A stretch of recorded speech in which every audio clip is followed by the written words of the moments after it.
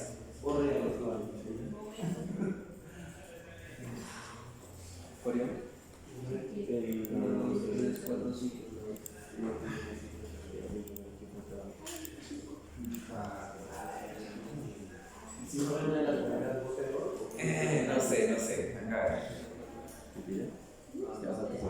Sí, encuentra como que este sería el piso 3. 1, 2, 3, 4, 5, 6, 7, 8, 9. Claro, porque de 2 se pasa al 3. Así que se salta el entrepiso. Simplemente entienden que este entrepiso 5 es el entrepiso 3. ¿Sí?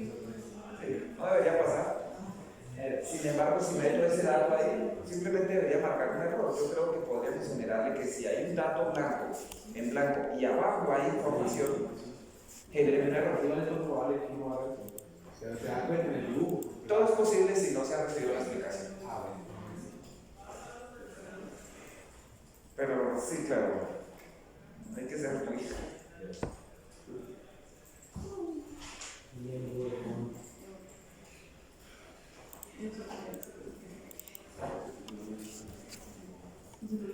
¿Listo? ¿Van ahí o no? Entonces, miren, seleccionan la flechita por flechita, formato, contorno de la forma, línea roja, de grosor de 3/4 de punto máximo y con flecha inicial.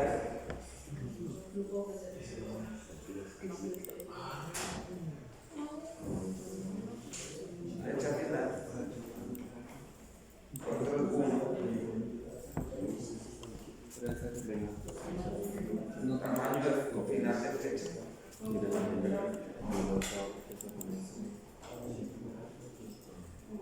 ¿Listo? Entonces se fueron todas, por favor. Los veo trabajando porque me va a estar dando ganas de hacer alguna sacada. De sacar alguna nota.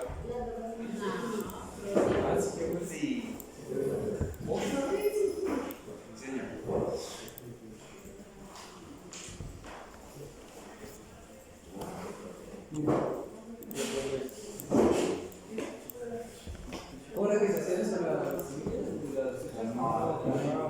Mire acá, le da color, le da grosor de 3/4 del punto y abajo hay uno que dice flechas, le da flecha final.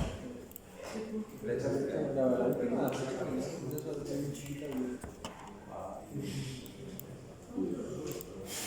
Bueno, y seguimos con.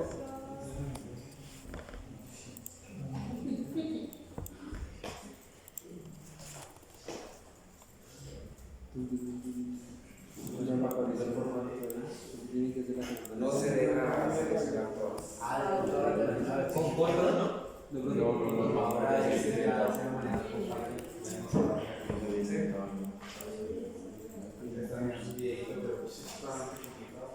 Toda la vida tiene que ser de pero tengo que aprender.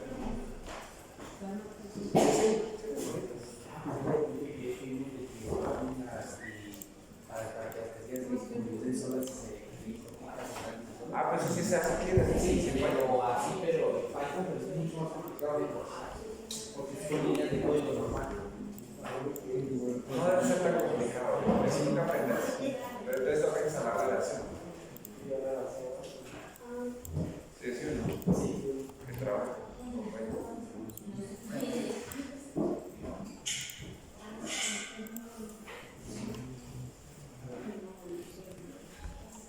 A ver, que suenen esos clips porque.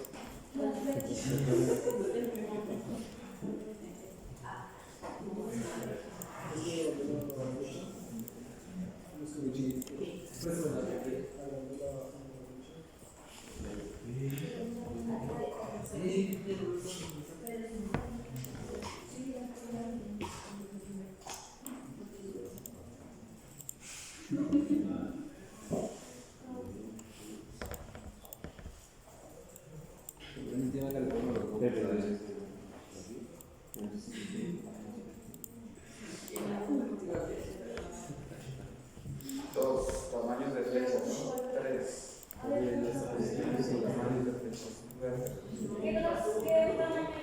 La más pequeña, de grosor de la línea, 3/4 de punto.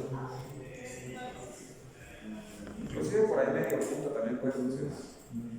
Dale de 3/4 de punto ya. La más pequeña. Listo, yo terminé.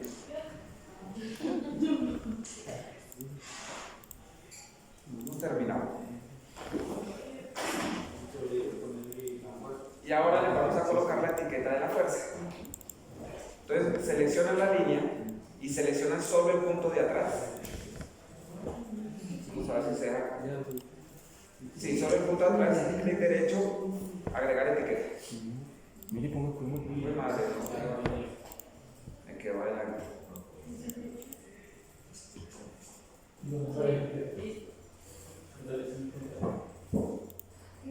Bueno, ahí donde quede, porque no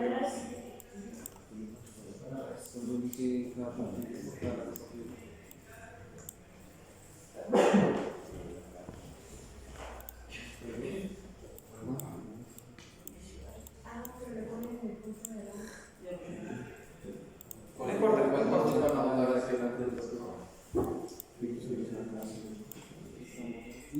A nosotros nos agregó una de las.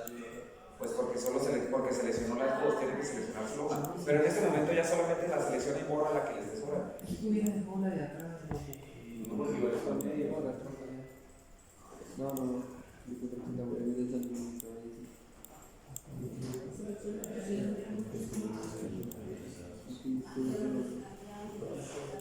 Listo, ahora la selecciona, no sé si se deben seleccionar todos tampoco. Y vamos a decirle inicio en century y lo más pequeño que se pueda. No sé si se puede un 6. Sí, se puede un 6. O 4. Perfecto. Un 6 puede funcionar. Y esa flechita a mí me parece que no. No la voy a quitar,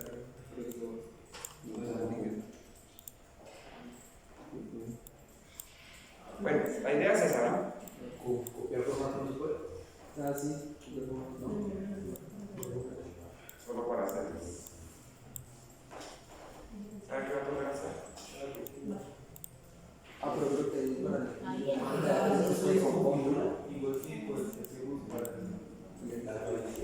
porque este no necesitamos estar. Elija un poquito de idea para. Claro, las escaladas dependiendo de la. Es que ya estamos escalando largo ancho, ¿no? Sí, Y cambiar la ancho. Y me faltó uno.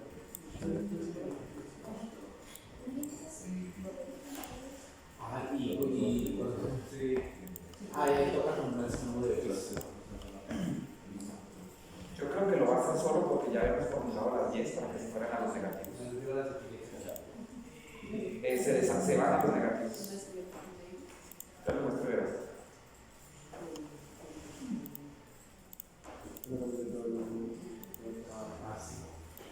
Por eso era que les decía que no dejáramos que la línea se graficara sobre la línea anterior, sino se fuera a los negativos.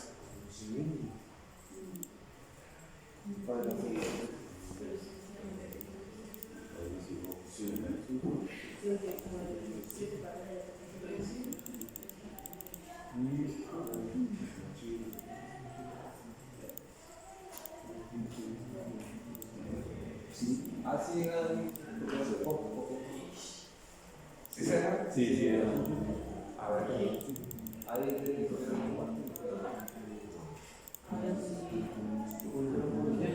así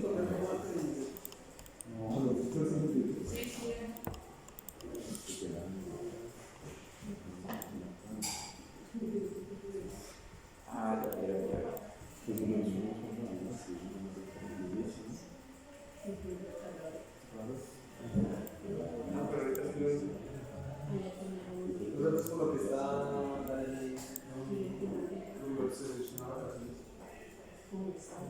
Bueno, pero parece que sí lo hace acá.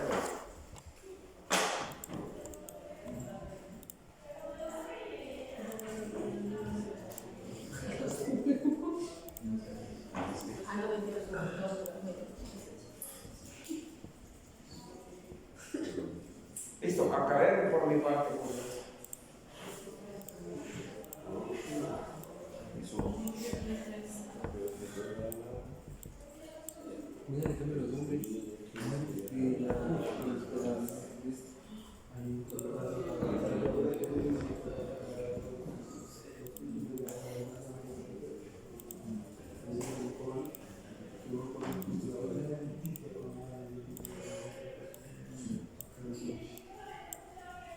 ¿En qué? ¿Para hacer qué cosa? Para que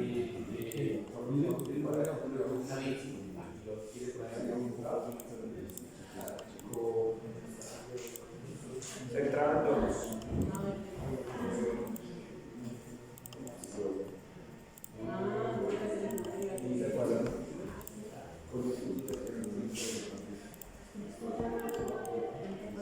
Ah, alineado. Claro. No, pero por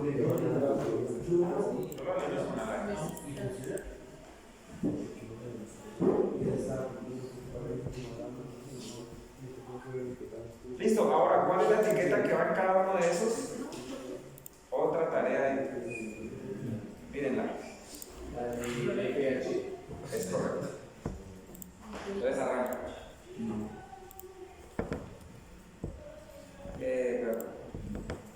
Elegir de una celda, esta es el último piso, o sea, esta. ¿Cómo era? Elegir de una celda, el anterior.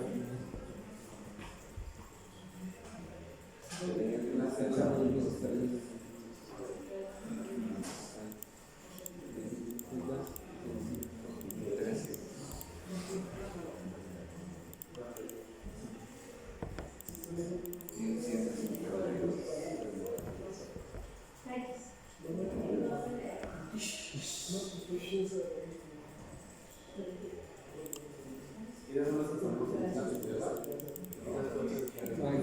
Sí, pero no las vamos a colocar. Le vamos a pegar al programa y que él las calcule.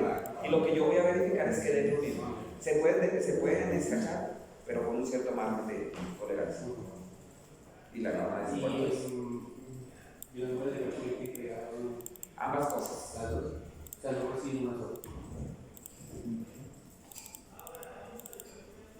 Sí, toca más cosas.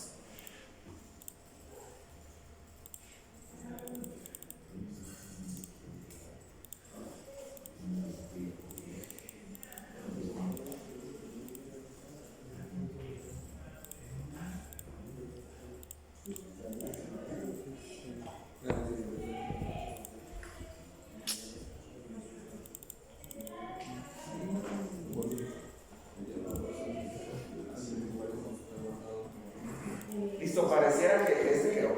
Pareciera.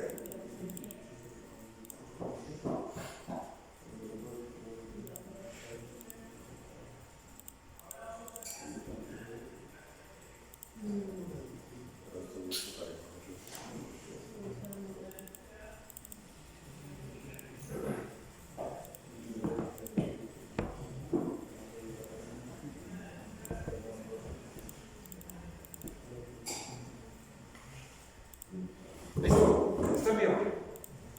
¿Cómo vas? Listo. Esas son las frases que hay que meter en el programa. Miren dónde vino a parar. Por la altura del edificio, miren dónde vino a parar. Es decir, en la zona de periodos intermedios, pero están siempre bien adelante. O sea, de la fuerza, de la aceleración que podría haberle llegado, se acelera muchísimo menos. Es un principio físico. Entre más inercia tenga, más difícil cambiar su cantidad de movimiento. Eso es primera ley de Newton. Entre más inercia tenga, más difícil cambiar su cantidad de movimiento. ¿Por qué tiene mucha inercia? Porque tiene mucha masa. Por ejemplo, una moto versus un carro en el semáforo. Pues la moto pega jalonazo durísimo, así el carro tenga más poder. Porque es menos masiva, tiene menos inercia, es más fácil vencer su cantidad de movimiento inicial. ¿Listo? Entonces ahora sí, vamos a hablar de dinámica.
habíamos dicho que este S sub A para T sub A, aquí había que quitarle 3 decimales con un redondear. Redondear, por ahí 2. De la final, coma 2. Redondear. Voy a redondear. ¿Dónde?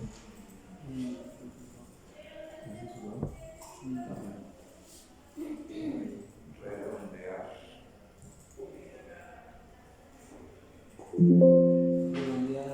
más. Listo. Todo esto tiene unidades de kilonewtons.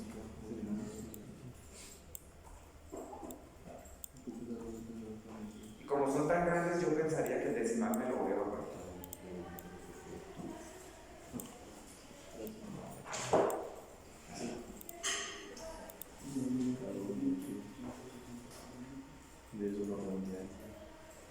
¿Listo? Ahí quedamos entonces.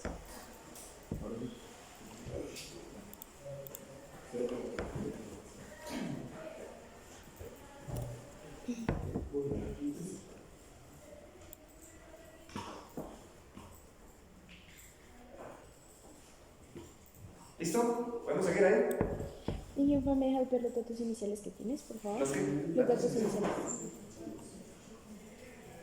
Bueno, entonces ahora sí voy a abrir la norma y les voy a comentar esto qué es, esto para qué sirve, esto de dónde viene, dónde va, bueno, de dónde viene ya saben.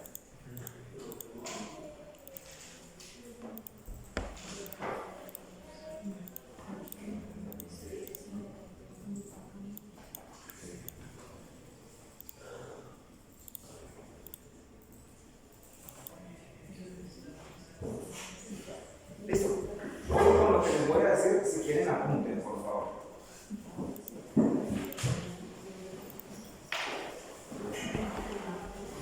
Estas fuerzas, ¿quién las pone?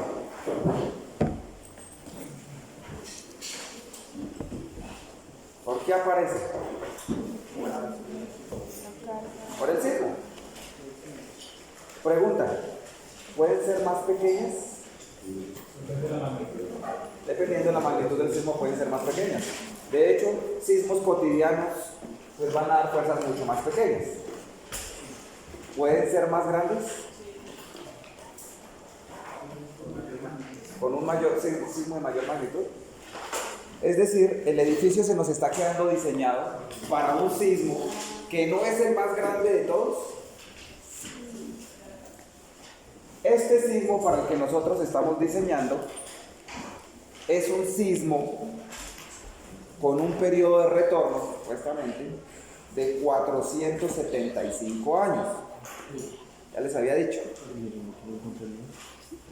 A ver, les doy un ejemplo.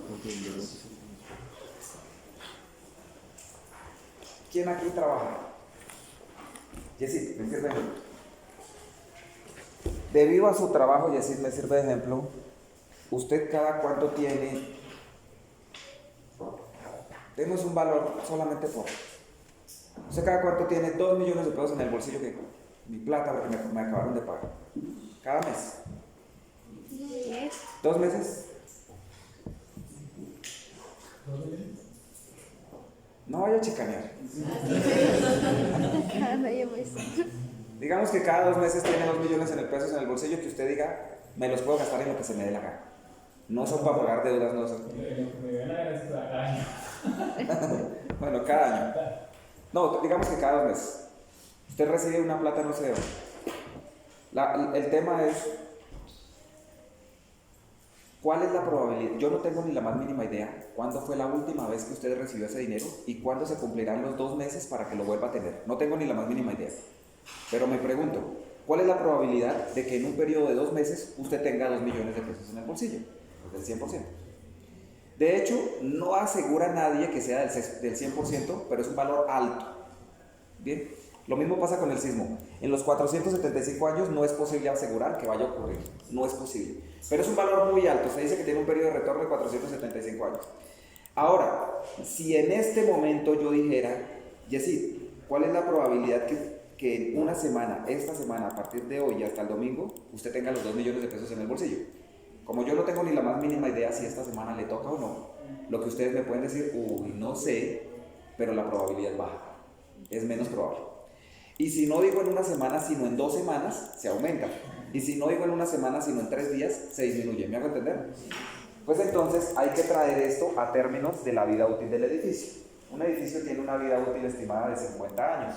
No quiere decir que después de los 50 años se vaya a colapsar, eso no quiere decir, sino que seguramente empieza el deterioro. ¿Por qué? Porque empieza tal vez la corrosión del acero de refuerzo y puede alargarse esa vida útil en la medida que yo haga mantenimiento. No, el edificio no se va a caer. Pero entonces, me gustaría saber, si el sismo es de los 475 años, ¿cuál es la probabilidad de que ese sismo ocurra durante la vida útil del edificio? Es decir, en 50 años. ¿A cuánto creen que se reduce? 70. ¿Me hago entender la pregunta? Pues yo les digo, este sismo tiene una probabilidad de 10% de ocurrir en un periodo de 50 años. ¿10% será harto o será poquito? Si nosotros jugamos una rifa y entre la rifa hay 10 boletas y una sí o sí gana, pues como que no es tan... como que es alta la probabilidad, ¿sí? Pero en 50 años es un juego ahí como de conceptos, ¿no? Pónganse a pensar, que tenga la probabilidad de que algo ocurra es del 10%. Pero en 50 años es poco probable. Pero es que ya saben que las consecuencias son enormes. Las consecuencias son enormes. Estamos diseñando para un sismo raro. De hecho, cualitativamente este sismo se puede clasificar porque recuerden que yo no hablo de un sismo en magnitud, depende de muchas cosas el nivel de daño. ¿Vieron el sismo de Marruecos? Ocurrió a 18 kilómetros de profundidad. O sea, es un sismo superficial. Y no necesariamente fue una ultramagnitud porque fue 6 punto algo, ¿no? Pero muy superficial. Entonces, este sismo del que les estoy hablando, por favor apunten, se puede clasificar y se clasifica cualitativamente. A los sismos que ocurren con gran frecuencia se les llama sismo frecuente. A los que ocurre, pero es difícil decir que es que ocurre cada 2 meses o cada 3 años, no, simplemente de menor intensidad, ¿no? Sismos frecuentes, le sigue sismo poco frecuente y le sigue nuestro sismo de diseño que se conoce como sismo raro. ¿Y existe uno más fuerte que el sismo de diseño? Sí, el de los 980 años y se le conoce como sismo muy raro. Cualitativamente simplemente está así. El raro, de 475.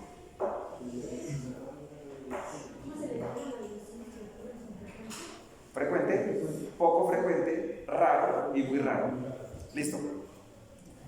Ahora bien, si este sismo, miren, es el que le va a llegar a este edificio, un sismo más pequeño lo dañará. Posiblemente sí, pero el daño es controlado. También hay una caracterización cualitativa, ¿listo? Ante el sismo frecuente, el edificio tiene que mantenerse totalmente operacional. Ese es el término técnico. Sismo frecuente, nivel de desempeño totalmente operacional. Apunten. ¿Qué quiere decir totalmente operacional? Totalmente operacional quiere decir que durante el sismo y después del sismo, el edificio sigue funcionando sin ningún problema. ¿Ok? Un sismo pequeño. Siguiente sismo. Sismo poco frecuente. El edificio se mantiene operacional. Se le quita el totalmente. Se mantiene operacional. ¿Qué quiere decir operacional?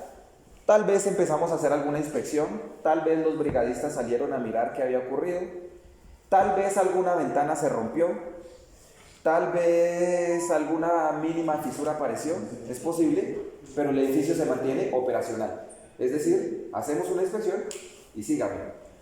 ¿Se dan cuenta que en el caso anterior totalmente operacional, la gente sí sintió el sismo, pero continuó su trabajo? Ese no es el sismo de diseño. El sismo de diseño es el raro. Y la condición de desempeño, el nivel de desempeño para el sismo raro se llama seguridad de la vida. Así se le llama, seguridad de la vida. ¿Por qué? Porque el edificio se va a dañar. Es inevitable. Se va a dañar. Lo importante es que usted garantice la vida de las personas que están ahí adentro. Si tembló y era el sismo de diseño, no lo sabemos, pero si era el sismo de diseño y el edificio se dañó y algunos perfiles de eso ustedes los ven arrugados, tal vez hubo un desprendimiento de una de estas riostras y medio se soltó y usted, pues madre, el edificio se dañó, pero todas las personas de acá adentro en algo que se conoce como prevención del colapso. No puede colapsar. Sí, no puede colapsar. ¿Cuál es el problema?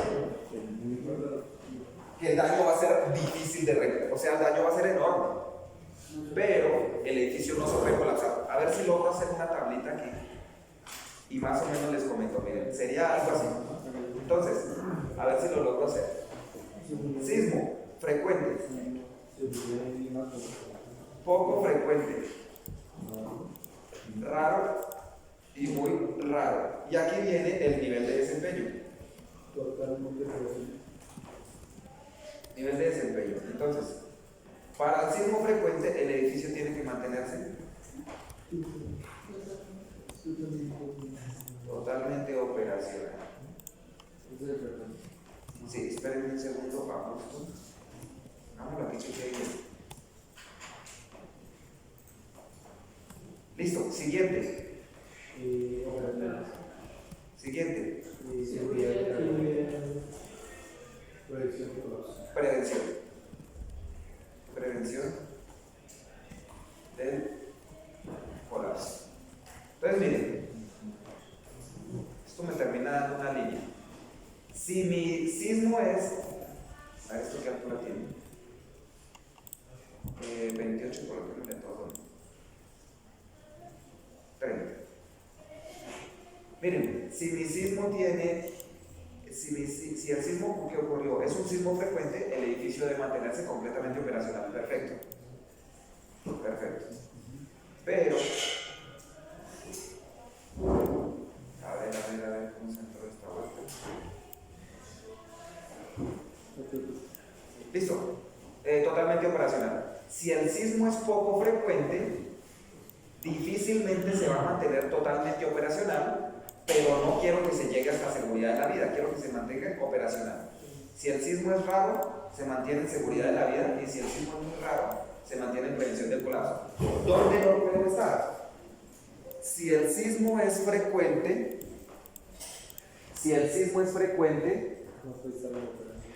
definitivamente no puedo estar en prevención del colapso. Se cayó con un sismo que ocurrió muy seguido. Esto está prohibido, seguridad de la vida está prohibido y operacional está prohibido. ¿Sí me hago entender? Sí. Si el sismo es poco frecuente, me puedo permitir que no sea totalmente operacional. Es decir, tembló y hay algún daño. Se rompieron ventanas, se desajustaron puertas, se movió alguna lámpara. Eso me lo puedo permitir. Bien. Pero el daño es fácilmente reparable. Inclusive, sin mucha, ¿cómo les digo yo? Sin mucha logística, el daño se puede reparar. Tal vez el personal de mantenimiento lo hace, sin tener que incurrir en gastos de contratar a un ingeniero para que me diga qué es lo que hay que hacer. Si les queda inseguridad si el sismo es raro, ustedes tienen derecho a permitirse la seguridad de la vida. O sea, pudo haberse dañado, pasó por totalmente operacional, pudo haberse dañado y el daño es todavía más grave. Bien, el daño es grave y es posible que ya necesite la intervención o el diseño la intervención de un ingeniero civil especialista en estructuras para que les diga qué pasó, qué hay que hacer, pero lo importante es que todas las personas adentro se salvaron. Y si el sismo es muy raro, el edificio no se puede caer, queda en prevención del colapso. Todo el mundo evacuó y lo que debería pasar es que se cierra el edificio y hasta que alguien diga que se puede entrar, de lo contrario, pero no se cayó. ¿Sí me hago entender? ¿Qué pasó en Marruecos? Los sismos, los edificios se cayeron tal vez, o sea, ni siquiera fue prevención del colapso, fue más grave que esto, y ni siquiera pienso yo que era el sismo muy raro. podría ser un sismo raro, por acá. Es decir, el nivel de desempeño de las estructuras era pésimo. Son antiguos. Listo. Entonces ahora sí, vuelvo acá. Este sismo es el sismo, ¿cómo se llamaría ese sismo? Raro. ¿Cómo debería comportarse el edificio durante la ocurrencia de ese sismo? Garantizar seguridad de la vida. Garantizar seguridad de la vida. Se va a dañar, el edificio se va a dañar. Ya les digo por qué se va a dañar. Es que ustedes dirán entonces, pero yo para qué diseño entonces si voy a dejar que se dañe. Ya les digo por qué. ¿Qué implica ese daño? Es daño reparable, puede ser costoso, pero es daño reparable. De todas formas, lo que no se garantiza es que el edificio recupere su resistencia. Ya quedó cascado. Usted iba a ser profesional hasta que... La rodilla. Sí. Y después volvió a jugar. Pero ya no es el mismo. ¿Sí o no? Al edificio le pasa lo mismo. El sismo lo dañó, lo reparé, pero ya no es el mismo. Ya tal vez no soporte el mismo sismo. ¿Y qué podemos hacer? Poco realmente. Así que diseñamos para que ese sismo ataque una vez en la vida útil de la estructura.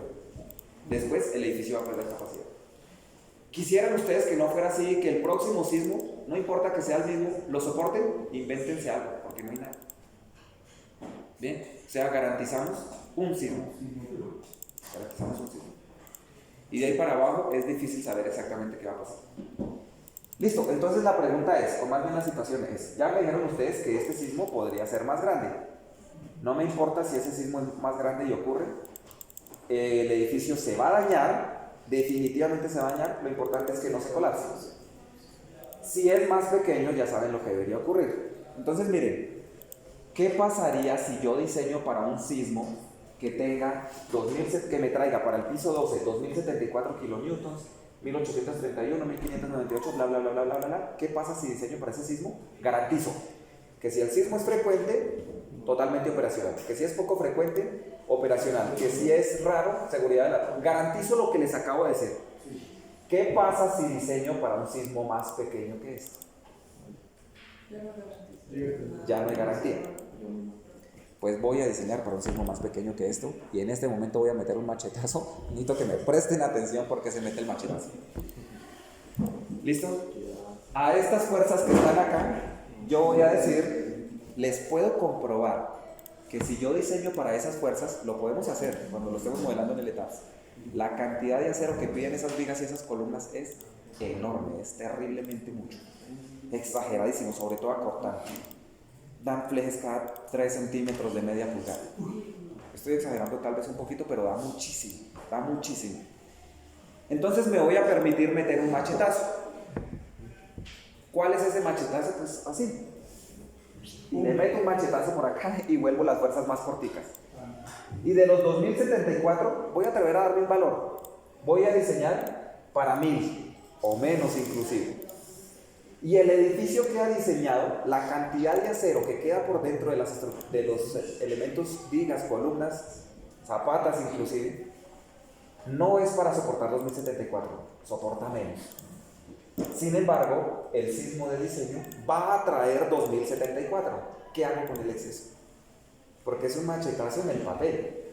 ¿Será que en la realidad puedo hacer algo para que ese machetazo sea efectivo? Sí. Y les digo que es disipación de energía.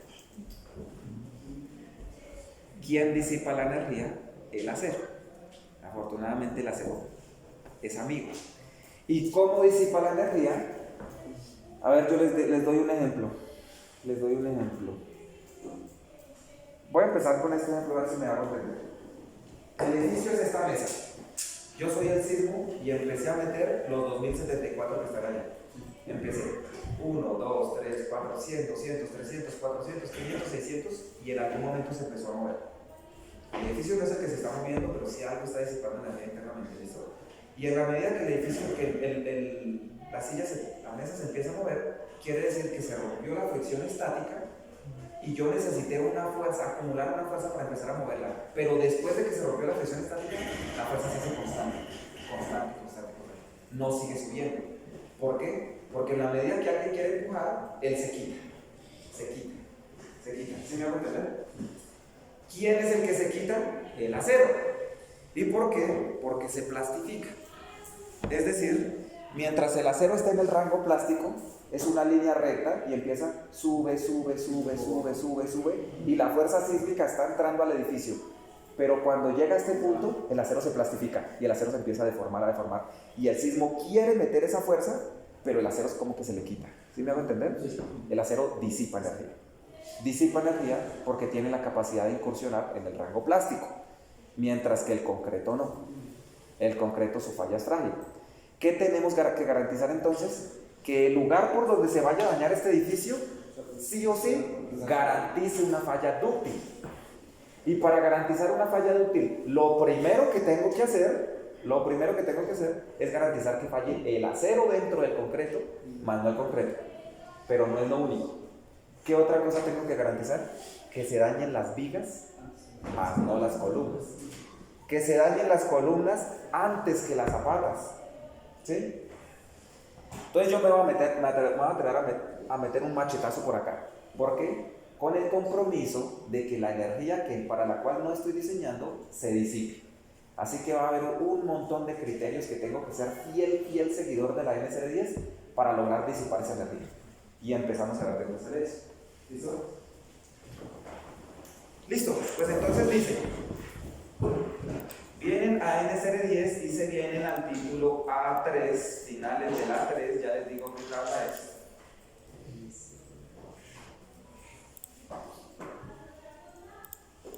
¿Ven?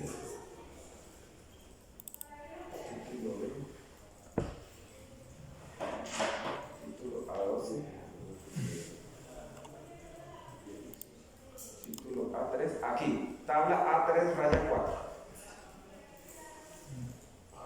Y reconocemos 4 sistemas estructurales. Primer sistema estructural. Miren, sistema de muros de carga. ¿Son muros de mampostería? ¿Son muros de concreto? ¿Son muros de madera? Lo importante es que sean muros. ¿Listo? Segundo sistema estructural. Combinado. Tiene muros. ¿Y qué otra cosa tiene?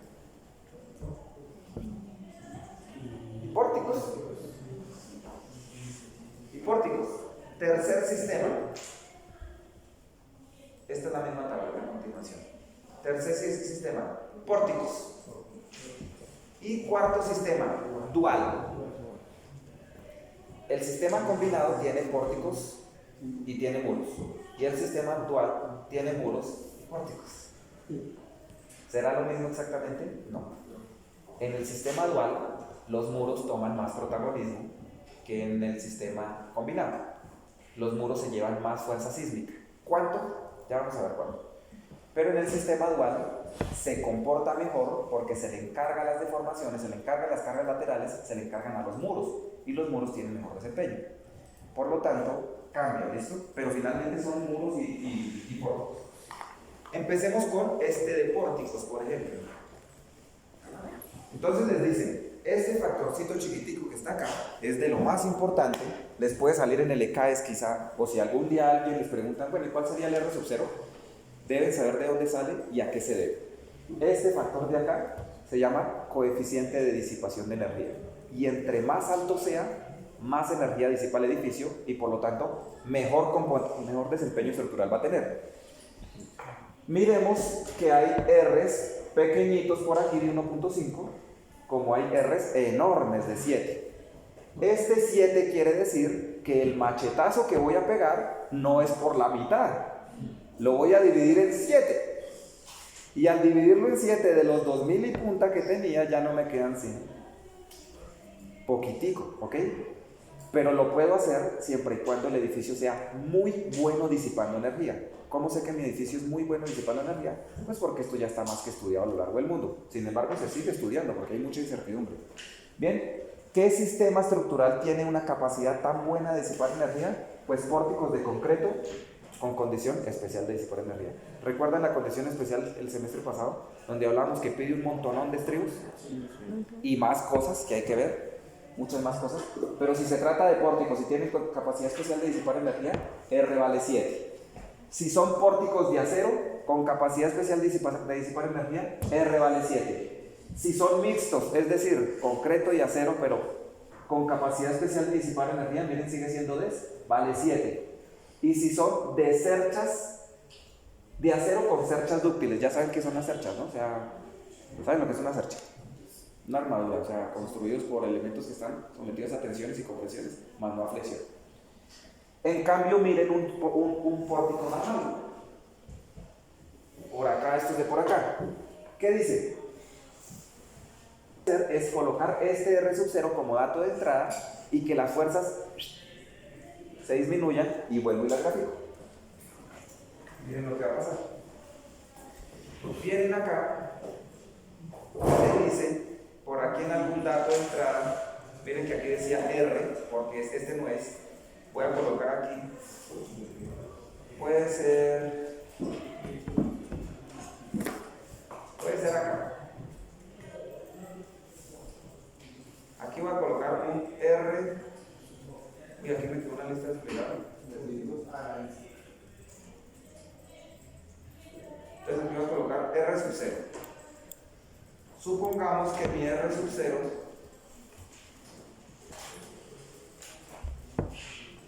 es un típico 5. ¿Listo? 5. Entonces aquí voy a tener F.H.E sobre R. ¿Listo? No se divide en este R sub 0. Se divide en este R que ya les digo cómo se calcula. ¿Listo? Así que por ahora voy a decirle que este R es igual a este. Por ahora mientras lo calculo. Y simplemente aquí lo que van a hacer es esta fuerza divídala en este. Bien, y la arrastran. Y miren que para las 2074 kilonewtons que voy a enseñar para 400, es mucho menos. Es mucho menos. ¿Listo? Llega un momento donde, digamos, si yo la siguiera, la situación de energía, nada más,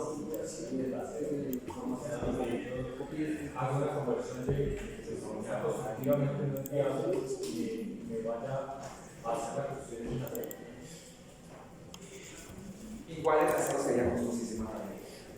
Igual el acero sería costosísima porque el acero también tiene que disipar energía y si no serían las formas magnífimas de acero. No, también tiene que, si le está dando muchísimo acero porque usted está diseñando por uno, porque no está disipando energía, y usted dice, me voy a pasar a otro sistema estructural, pero ese otro sistema estructural también tiene que ponerse de más en caso de dividir por R, también tiene que ser.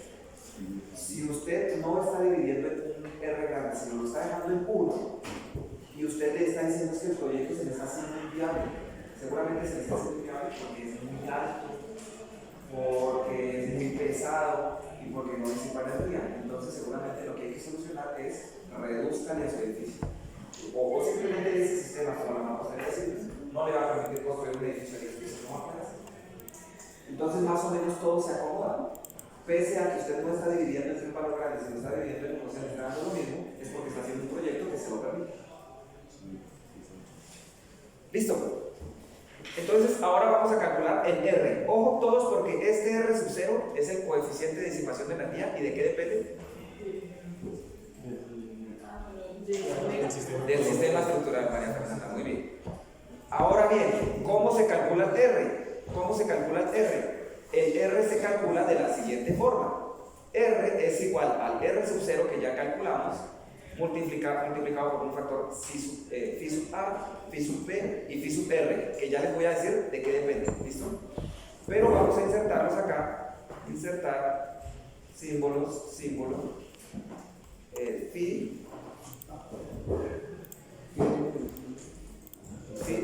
A,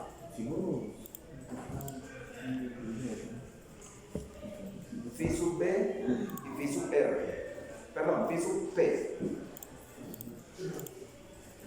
y phi sub r. Listo, entonces póngale cuidado. Imagínense lo siguiente. Esta mesa tiene una cierta capacidad de disipar energía, supongamos que sí.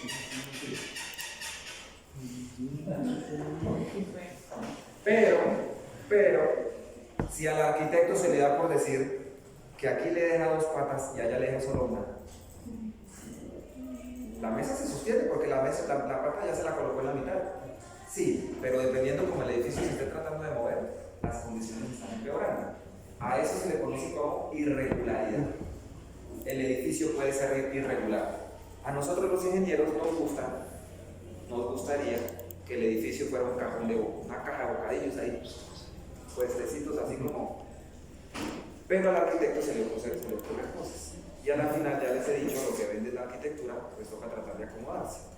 Entonces la NSR 10 les plantea aquí una serie de irregularidades que van a afectar el edificio y que están acá. Creo que ya las habíamos visto, ¿no? ¿Ya las habíamos visto? Sí. ¿Listo? Entonces, varios tipos de irregularidad. Tengo que clasificarlas y sí o sí tiene que haber una, a menos de que el edificio sea muy irregular y no aplique ninguna. ¿Qué sería lo mejor para mí? Que no haya ninguna irregularidad. Bien, pero ya saben que el proyecto arquitectónico va a poner irregularidades. Primera irregularidad, usted puede tener un edificio que es un cajoncito, muy bien, pero por algún motivo, cuando él se está moviendo ante la carga sísmica, no está haciendo esto, sino está haciendo esto. Se está torciendo. Y se llama justamente irregularidad torsional. ¿Listo? Pero si ustedes ven que el edificio es un cajón, ¿cómo saben que la irregularidad les dio torsional? Porque modelo, le pongo la fuerza sísmica y la dejo hacer esto. Miro cuánto se desplazó de este lado. ¿Cómo sé que hay torsión? Porque una de las dos es mayor que la otra. ¿Me hago entender? Las promedian. Le van a sacar el promedio. Mírenlo acá. El promedio. Y fíjense que si el mayor de los dos, que es delta 1, el mayor de los dos, está entre 1.2 y 1.4 veces el promedio, eso clasifica como irregularidad torsional. Entre 1.2 y 1.4 veces. Si es mayor a 1.4 veces el promedio, ya no está haciendo esto, está haciendo mucho más. Esa se conoce como irregularidad torsional extrema. ¿Listo? Y si está entre 1 y 1.2, no hay irregularidad. Se puede considerar que el edificio es regular. ¿Sí me hago entender? Pues hay que hacerlo, sí, pero permítanme, modelamos un edificio para que miremos, entonces calculamos la irregularidad cuando sepamos cuánto se desplazó de un lado y cuánto se desplazó del otro. Por ahora necesito que por favor me comprendan la lógica, el concepto. ¿Eso se entiende? ¿Sí? ¿Sí o no? ¿Cuándo no es irregular? Cuando esté 3.04. Si es el promedio del delta 1 y el delta 2 es torsional. Si es superior a 1.4 es torsional extra. ¿Y cuándo ni una ni otra? De 1 a 1.2. Perfecto. Listo. Y cualquiera de estas recibe un nombre. Miren, 1AP y 1BP. Así que lo que voy a hacer ahorita es colocar una lista desplegable que me permita seleccionar ese edificio tiene irregularidad del tipo 1AP. Y si tiene irregularidad del tipo 1AP, simplemente aparece un factor de 0.9. Recuerdan que yo tenía el derecho a meter un machetazo de 5. Pues ese 5 se multiplica por 0.9 y ya no es tan grande, de 4.5. ¿Por qué? Por la irregularidad torsional. O de 4 por la irregularidad torsional extrema. ¿Bien?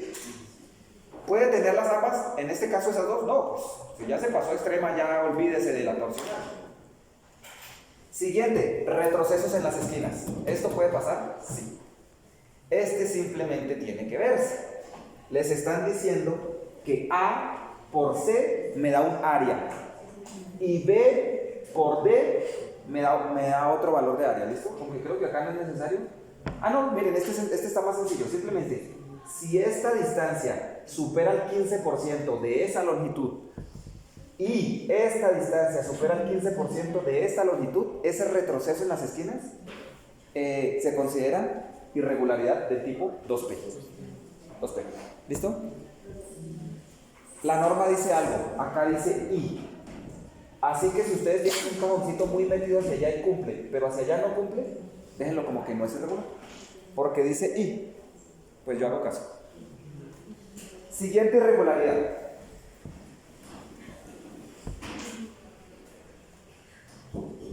Discontinuidad o irregularidad de planta, eso es discontinuidad del diafragma. Discontinuidad del diafragma. Un hueco. Es raro, pero... No, de hecho no es tan raro, ¿saben dónde? En las casas coloniales. Las casas coloniales del centro tienen ahí su hueco. Y no falta que algún día por mantener, como les digo yo, la tendencia en los municipios se haga algo así. Bueno, no sé. Pero ahí está. O acá también. Y aquí sí les están diciendo que basta con que ese hueco que hay ahí supere el 50% del área. Miren, Rivera, que eso es lo que les está diciendo. En ambos casos. Y creo que arrojan el mismo tipo de irregularidad. ¿Listo? Es un solo tipo de irregularidad. Hay dos ejemplos, pero es un solo tipo de irregularidad. Si tienen un hueco diferente, no importa. Lo importante es que D por C, C por D supere el 50% del área total. O sea, es más del 50% el hueco. Y acá lo mismo, porque C por D y por 2, C por D y por este lado, E por C y por 2. No, esa es la numeración, ¿no? Ah, Esa es la numeración, ¿no? ¿listo? Que estos dos huecos sumen más del 50% del área del neto. ¿Listo? Se clasificaría como irregularidad del diafragma. Pero miren que esta multiplica por 0.9. Es más grave la irregularidad torsional extrema que multiplica por 0.8. Otra, desplazamiento del plano de acción. Normalmente en una casa, piensen en una casa, si usted aquí tiene una columna, trate de que esta columna siga derecho más allá de que aquí usted tenga un voladizo. ¿Por qué? Porque si usted viene por acá y por acá tiene su viga y aquí continúa su columna, hay desplazamiento del plano de acción. ¿Me hago entender? Entonces castiga, y castiga por 0.8. Es harto. Y sistemas no paralelos, también se entiende. ¿Listo? Que castiga por 0.9. Esto les está dando un valor de phi sub p, phi sub p, phi sub p. ¿Qué pasa si las tiene todas? Solo se usa uno, el más crítico. Es decir, 0.8. En caso dado, se usa solamente uno. Eso sería phi sub p. Ahora, phi sub a. Irregularidades en alzado. ¿Cómo se evalúa la irregularidad en alzado? Piso flexible. Miren, este piso es cortico, este piso es cortico, este piso es largo y flaquito, mejor dicho, es bello. Y este piso vuelve a ser cortico. ¿Qué implica? Imagínenselo ahí, en el meneito. ¿Cómo sé que eso está pasando? Hay que calcular la rigidez de estos pisos. Y les está dando que la rigidez del piso C, mírenla, que es la que es débil, la rigidez del piso C está entre el 60% de D y el 70% de D. Entre el 60 y el 70% de D. Se consideraría piso flexible. O la rigidez de los pisos que tiene encima, D, E y F, la rigidez del piso D, E y F, el 70% de ese valor y dividido en 3. Entre el 70% dividido en 3 o el 80% dividido en 3. Si la rigidez del piso C está ahí en ese valor, también se consideraría piso flexible. Eso se puede calcular. Listo. Siguiente tipo de irregularidad, flexible extremo. Miren que aquí ya no les ponen el rango del 70-80, sino que es menor del 60%. ¿Qué quiere decir esto? Este piso de aquí es más fuerte que este piso de acá. Ese es el problema. Si ustedes tienen que este piso es débil, no pasa nada si encima no le echan nada que sea más fuerte. Si aquí le meten otro piso, pero este piso es más débil que este, pues no pasa nada. El problema es que este piso sea más fuerte que este. ¿Sí me hago entender? Al punto de que me están dando esos parámetros. ¿Listo? Y aquí tienen un extremo. Otro, distribución de la masa. Fíjense que aquí este nivel de masa se ve como más alta. o más grande. Puede ser que ustedes digan, y no solo en carga viva, que hablemos de carga muerta. Ustedes tienen aquí apartamento, penthouse, apartamento, y este tipo trajo unos mármoles de Italia, yo no sé, unas láminas así de gruesas, y esos pisos pesan muchísimo. Y también para el mesón de la cocina y para qué sé yo, no sé, se me estoy inventando, ¿sí? Pero si ustedes tienen una distribución de masa, aquí tienen una masa diferente aquí abajo, diferente aquí arriba, diferente aquí abajo, les están diciendo, si la masa en D supera a 1.5 veces la masa en E, o la masa en D supera 1.5 veces, simplemente con que la distribución de la masa del siguiente piso sea 50% mayor que la que tiene debajo o la que tiene encima. Distribución de masa y se multiplicaría por 0.9. Miren esta, geométrica, esta es bastante común. En Bogotá esto es lo que hay edificios de este tipo. Miren cómo se van reduciendo en altura, ¿no?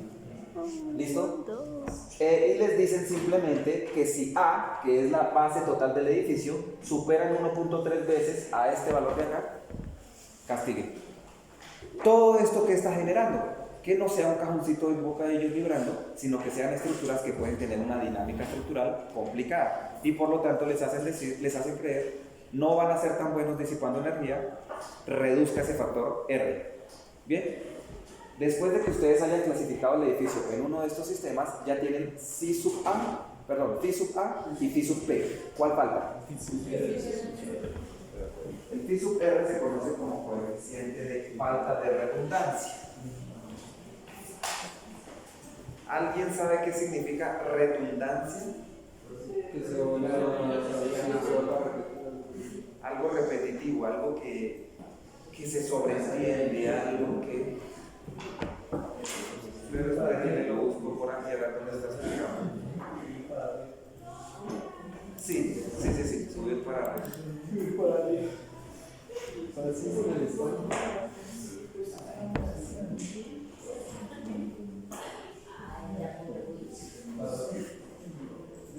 Pero espérenme, ahora busco la redundancia.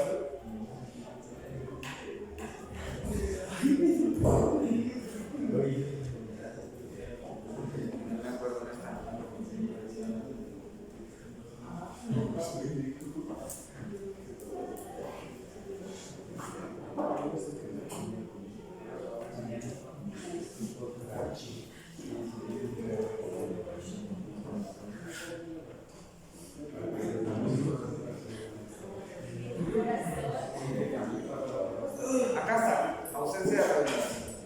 Título A338. A ver, vamos a ver qué se entiende. Dice,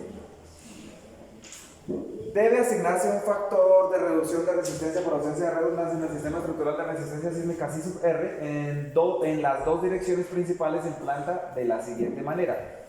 En edificaciones con un sistema estructural con capacidad de disipación de energía mínima, dice, para edificaciones cuyo sistema estructural de resistencia sísmica en un material que cumple los requisitos de capacidad de disipación de energía mínima, el valor del factor de reducción de resistencia por ausencia de redundancia en el sistema estructural de resistencia sísmica phi sub R se le asigna un valor de 1.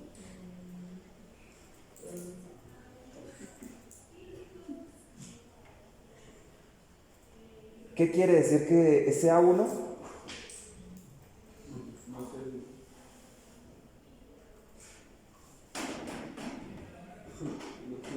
Es que, bueno, ya miramos. Ahora, en edificaciones con un sistema estructural de capacidad de disipación de energía moderada o especial, que es lo típico, es que mínima, ¿dónde vamos a diseñar algo con mínimo?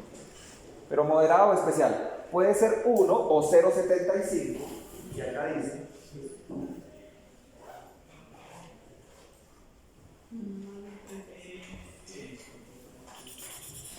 o más bien, es 1 cuando se cumple ¿qué? ¿Qué se cumple? La resistencia.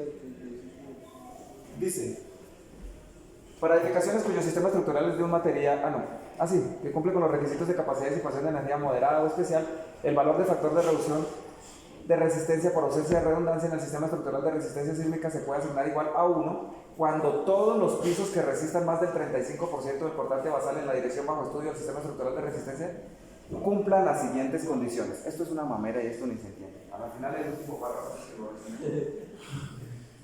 párrafo lo resume mejor. Miremoslo ahora. Mejor dicho, usted va a castigar por 0.75 y se reduce un montón en este caso, cuando hay falta de redundancia. En los sistemas estructurales que no cumplan las condiciones enunciadas, el factor de reducción de ausencia de redundancia en el sistema estructural de resistencia sísmica se le debe poner 0.75, aunque no se cumplan las condiciones enunciadas en A a D, que son los títulos que están arriba.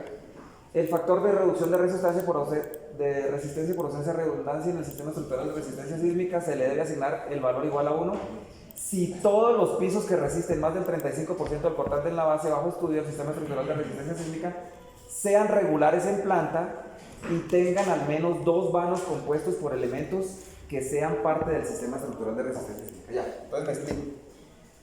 Trate de clasificarlos con A, B, C y D. Pero si no entiende o no sabe hacerlo, haga esto, simplemente, porque les dicen, no importa que no se cumplan los de arriba. Lo importante es que usted puede poner 1 si se cumple lo siguiente: el edificio es regular y por lo menos tiene 2 vanos soportando las cargas. ¿Qué es un vano? Miren este edificio. Miren este edificio. Ahora, en este edificio tengo un eje de columnas y otro eje de columnas. Tengo 2 ejes estructurales. Si el edificio tiene otro vano, este hueco que hay aquí en la mitad, esto es un vano. Este hueco que hay aquí en la mitad es otro vano. ¿Listo? Entonces, si tengo 2 vanos, miren, un vano, 2 vanos, tengo por lo menos 1, 2 y 3 ejes estructurales. Si tienen 3 ejes estructurales o más, el sistema no tiene falta de redundancia. Pero si en el otro sentido, digamos en este sentido tienen 1, 2 y 3 ejes de columnas y en el otro sentido solamente tienen 2, en ese sentido tienen falta de redundancia. ¿Listo? Así que mírenlo así de fácil, mírenlo así. Si el edificio tiene solamente 2 ejes estructurales, castiga por falta de redundancia. Si tiene 3, por lo menos 3 en ambas direcciones, no castiga. Y phi sub r valdría 1. ¿Listo? Eso es todo. Entonces, ¿qué nos van a hacer? Ahora sí, si ya me lo entendieron, posibilidades para el phi sub a.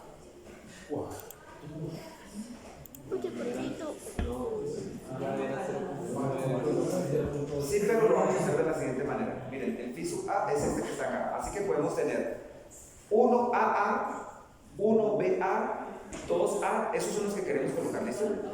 Entonces aquí, phi sub a dice datos, validación de datos,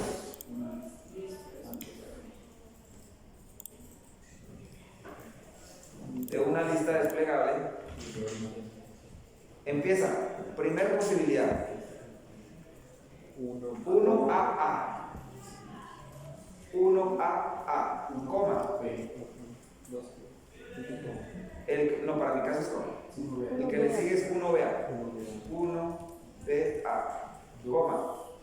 2A, 3A y algo más. 4A y 5A y 5B. Coma, 4A, 5A, 5AA.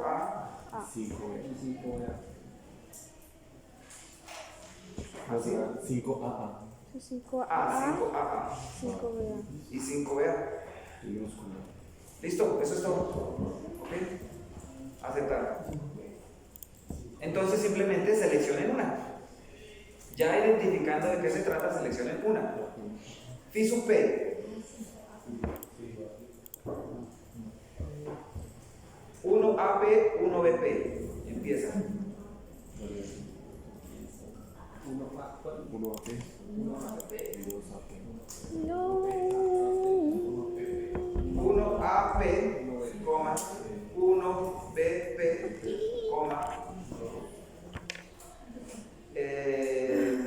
2P, 3P y 4P y 5P. Esa es la más breve. Entonces acá. Ya murió. 2P, 3P, 4P, 5P. Creo que eso es todo. ¿Listo? Aceptar. Y ahora los voy a sacar de una lista y esa lista la voy a colocar acá. Entonces, ¿cómo era que era? A ver.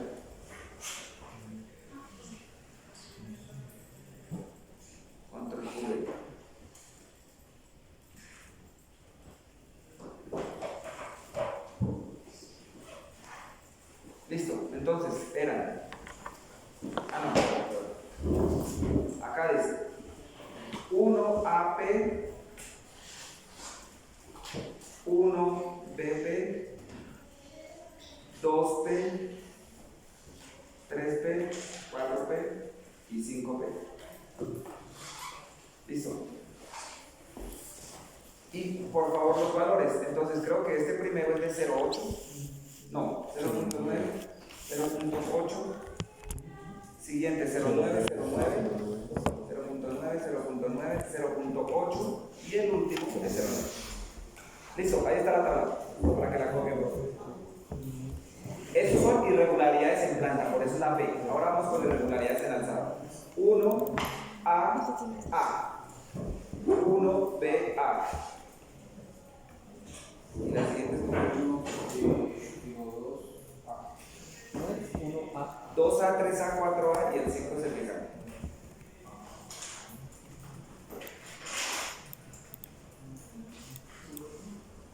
Listo. 2A, 3A, 4A y 5AA y 5BA. Perfecto. Y les dicto los valores. Entonces, dice 09, 08, 09. 09, 09 y 08. Y los últimos dos, 09 y 08.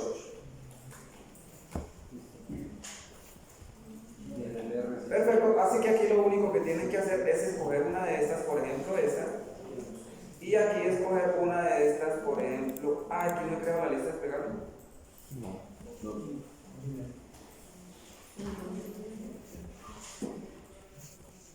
Créanmela, por favor. Aunque aquí está más breve porque le digo que son estas. No, las del otro lado. No, P. P. Y aquí también puedo hacer lo mismo.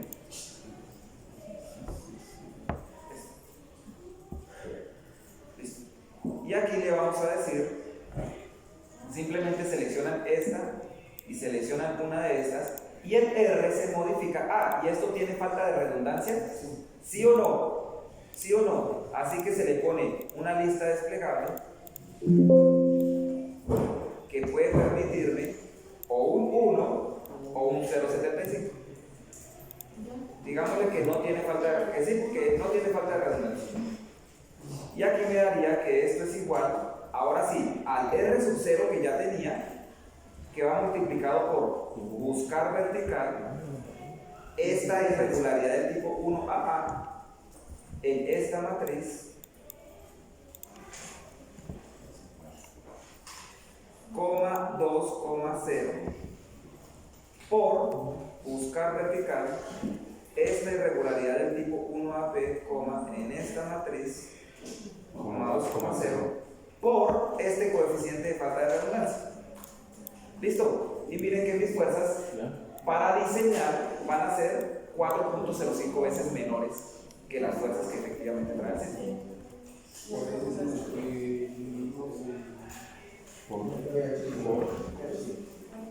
Sí. ¿Listo?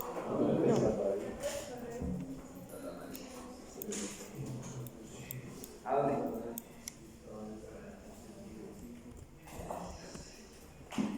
Y ya terminando esta hojita nos metemos a modelar todo esto en el programa. Todo esto debería coincidirnos. Debería ser claro. Vamos a ver cómo se diseña, cómo se ve. Pero ya supuestamente es capaz de soportar el sismo. Supuestamente. Pues hay mucha incertidumbre todavía, ¿no? Pero la idea es que sí va a tener un buen desempeño estructural definitivamente. Pero hay muchas teorías que ya se están haciendo por encima de eso. Esta es la práctica actual en Colombia. ¿Listo? Entonces miren lo que voy a hacer. Que aquí realmente ya no está dividido. Sí, ya está bien, porque ya se está dividiendo en este. Entonces todo lo que voy a hacer es decir control C y le hago una copia a esta. No, una cosa, control C. Antes de hacerle la copia, le voy a insertar un título. Diseño, agregar elementos al gráfico, título del gráfico, encima del gráfico, y este se va a llamar Century. Esto va a recibir un nombre que es fuerza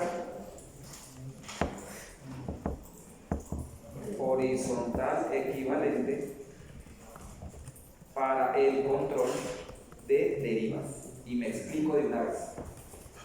Yo voy a diseñar las fuerzas. Pónganle cuidado, esto es importante. Miren,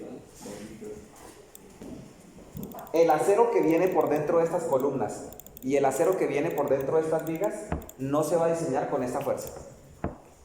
Se va a diseñar con esta. Bien, pero de que el sismo trae esa fuerza, la trae. El acero por dentro disipa el exceso, pero el edificio sí se va a desplazar hacia la izquierda y sí se va a desplazar hacia la derecha, lo que estas fuerzas quieran desplazarlo. Por lo tanto, estas primeras fuerzas va a ser para controlar derivas. O sea, ¿cuánto se desplaza el edificio hacia allá? Máximo tiene que ser el 1%. Eso sí se calcula con estas. En cambio que el diseño del acero se calcula con estas. ¿Listo? Todo eso lo vamos a estar haciendo pues a tiempo. Pero ahí vamos. Entonces ahora sí le voy a hacer una copia, control C, control V, y esta la voy a llamar fuerza horizontal equivalente reducida para el diseño. Para el diseño de elementos estructurales.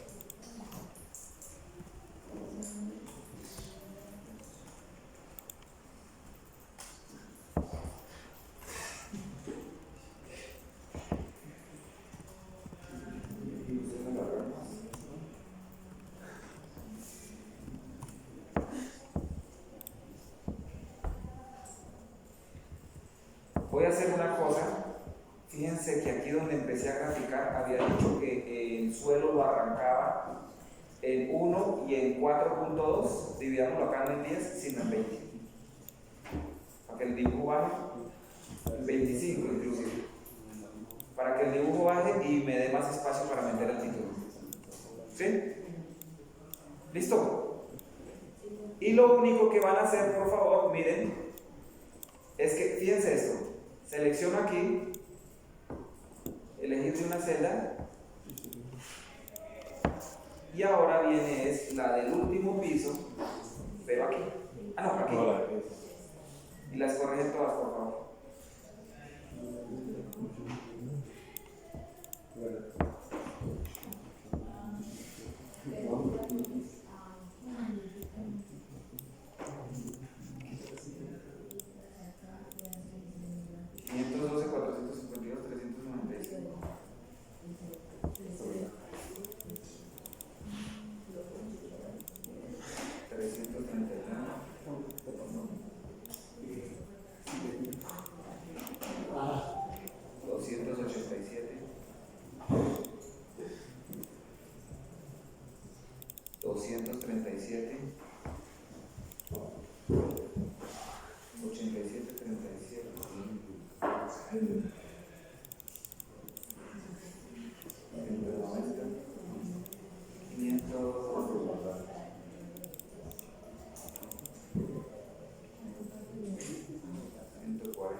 ¿Listo?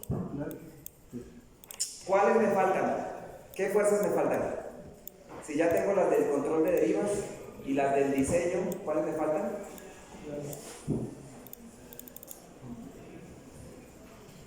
Las de las fallas frágiles, o sea, las que van multiplicadas por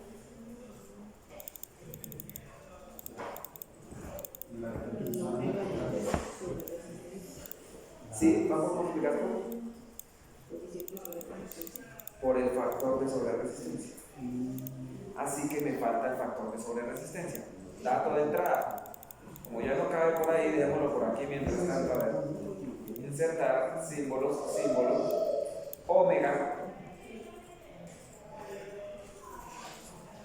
sub 0. Win. Listo, y puede ser que valga 3. Así que aquí me hacen falta otras fuerzas que serán estas mismas.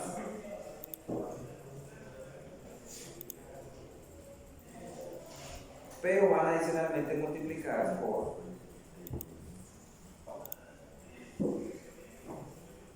omega sub 0.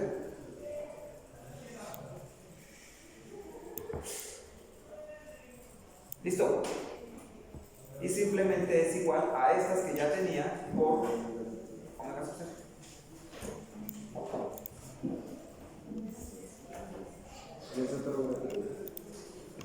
Señor.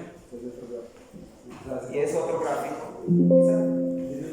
Y listo, acabamos. Ahora sí, nos pasamos a tabs. Ahora sí nos pasamos a tabs, a mirar todo esto que está dando, cuánto acero van a pedir esas columnas en las vigas y sobre todo que se garantice la rigidez, periodos de vibración, todas esas cosas que hemos visto. Entonces ahora sí se viene la práctica, salimos de la chacha.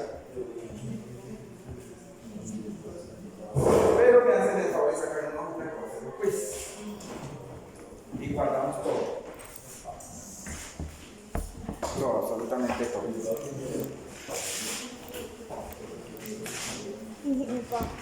Todo.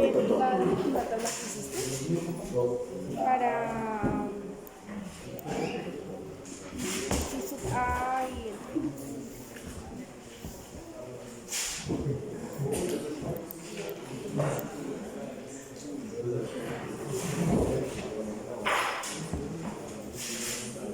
¿Listo?